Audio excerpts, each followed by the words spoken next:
여기 위아래로 움직이는 이 선은 비트코인의 가장 중요한 포지션 지표 중 하나입니다. 이 지표는 CFTC의 트레이더 포지션 보고서를 기반으로 헤지펀드, 퀀트펀드, 그리고 상품 트레이딩 자문사 같은 대형 투기 세력이 비트코인에 어떻게 포지션을 잡고 있는지를 추적합니다. 이들은 보통 레버리지를 활용해 막대한 규모의 포지션을 운영하기 때문에 이는 상승과 하락의 변동성을 모두 크게 만듭니다. 현재 이들의 비트코인 노출도는 2022년 이후 가장 낮은 수준으로 떨어져 있는 상태인데요. 그 이유 중 하나는 여전히 비트코인이 고변동성 자산이라는 점에서 급락에 대한 우려가 있기 때문입니다. 실제로 이번 상승장에서도 20%에 달하는 조정이 여러 차례 있었습니다. 이처럼 고레버리지로 포지션을 잡은 이들에게는 단기 급락이 곧 치명적인 손실로 이어질 수 있기 때문에 지금 이들의 저조한 포지션은 장기적인 확신 부족보다는 단기적인 조정에 대한 경계심이 반영된 결과일 수 있습니다.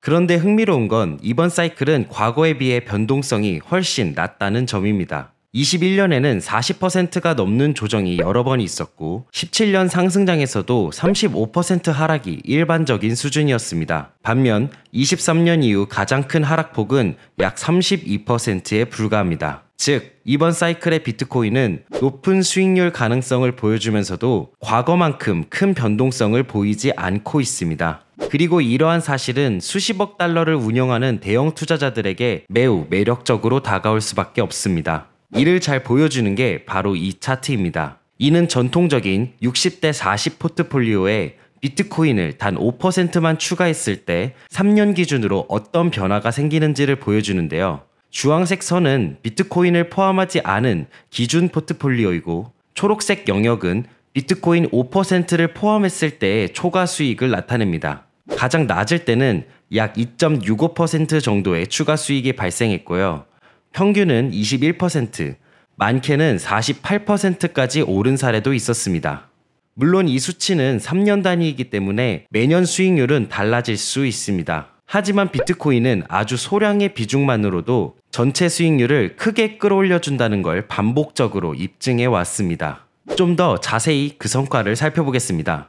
60대 40 포트폴리오에 비트코인 5%만 추가해도 연평균 수익률은 6.2%에서 10.6%로 크게 상승했습니다. 물론 비트코인을 추가하면 포트폴리오의 변동성이 상승해 8.5%에서 약 9.7%로 늘어났습니다. 최대 낙폭 또한 22%에서 25%로 소폭 늘어났죠. 변동성이 늘어난 정도와 수익률의 상승 정도를 비교하면 자산의 매력도를 파악할 수 있습니다. 전체 기간 동안의 총 수익을 보여주는 누적 수익률은 비트코인을 추가했을 때 97%에서 무려 210%로 2배 이상 증가했습니다. 늘어난 변동성에 비해서 수익률 증가폭이 훨씬 크기 때문에 포트폴리오 측면에서 이는 아주 매력적인 결과입니다. 그리고 이러한 수익 대비 리스크 구조는 지금까지 관망하던 대형 투자자들이 비트코인에 주목하게 만드는 아주 강력한 이유입니다. 그리고 이들이 다시 시장에 진입할 수 있는 핵심 근거는 글로벌 M2 통화량 지표에서도 찾을 수 있습니다. 전 세계 주요 20개 중앙은행의 총 통화량을 추적하는 이 지표는 글로벌 유동성을 나타내는데요. 비트코인이 글로벌 자산이고 전 세계가 비트코인의 잠재적 구매자라는 점에서 이는 매우 중요한 지표입니다. 최근 이 수치는 사상 최고치를 기록하며 현재 시스템에 엄청난 유동성이 공급되고 있음을 보여주고 있습니다. 비트코인 가격과 이 유동성 지표를 함께 보면 서로의 관계를 확인할 수 있는데요. 1대1로 완벽하게 움직이진 않지만 거의 같은 방향으로 움직인다는 걸 확인할 수 있습니다. 이 관계는 다음 차트를 보면 더욱 뚜렷하게 보입니다. 이는 비트코인이 글로벌 유동성과 얼마나 자주 같은 방향으로 움직이는지를 보여주는데요. 이런 개념을 방향 정렬성이라고 합니다. 비트코인의 경우 글로벌 유동성과 같은 방향으로 움직인 방향 정렬성이 무려 83%에 달합니다. 이는 쉽게 말해서 비트코인이 10번 중 8번 이상 글로벌 유동성과 같은 방향으로 움직인다는 뜻입니다. 이건 다른 주요 자산들과 비교했을 때도 특히나 높은 수치입니다. S&P 500은 비트코인보다 약간 낮은 81%, 금은 더 낮은 68%, 국채는 훨씬 낮은 45%에 불과합니다. 따라서 비트코인은 주요 자산 중 유동성에 가장 민감하게 반응하는 자산이며 현재 글로벌 유동성이 빠르게 증가하고 있다는 점은 비트코인에게 강한 호재라고 해석할 수 있습니다. 이런 환경은 대형 투기 세력들이 다시 시장에 진입하는 계기가 되고 실제로 역사적으로도 이러한 시점이 비트코인의 전환점이 되어 왔습니다. 예를 들어 22년 11월 대형 투기 세력의 노출도가 크게 줄어들었을 때 비트코인은 저점을 찍고 이후 3개월간 60% 가까이 상승했습니다.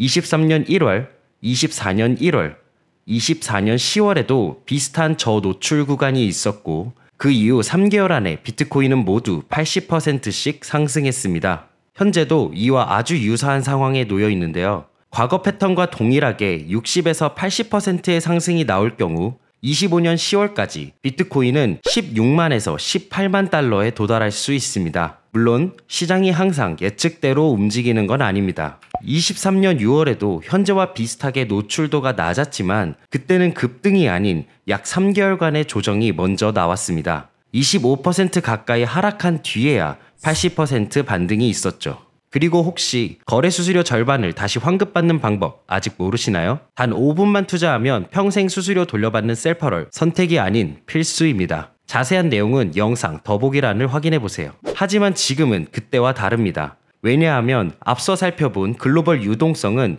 단지 과거 흐름을 설명해주는 데 그치지 않고 미래 방향성에 대한 힌트도 주기 때문입니다.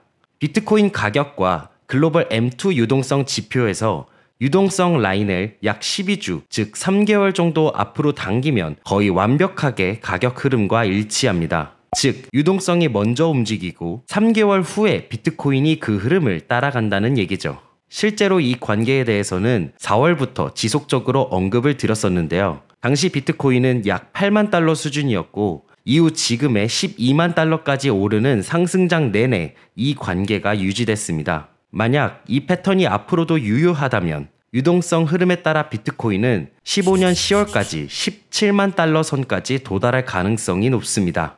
물론 시장은 직선으로 움직이지 않습니다. 올해 5월에서 6월처럼 예상보다 길어진 조정 구간도 생길 수 있죠. 하지만 큰 흐름에서 글로벌 유동성은 계속해서 증가하고 있고 대형 투기 세력들도 포지션 재배분을 앞두고 있는 상황에서 상승 시나리오에 무게를 두는 것이 더 합리적이라고 판단하고 있습니다. 앞서 설명드렸듯 이 유동성 지표에 따라 비트코인이 움직일 확률은 무려 83%입니다. 이는 곧 17% 확률로 다른 방향으로 갈 수도 있다는 뜻이기도 하죠. 하지만 만약 83%의 확률로 당첨될 수 있는 복권이 있다고 한다면 여러분은 어떻게 하시겠습니까?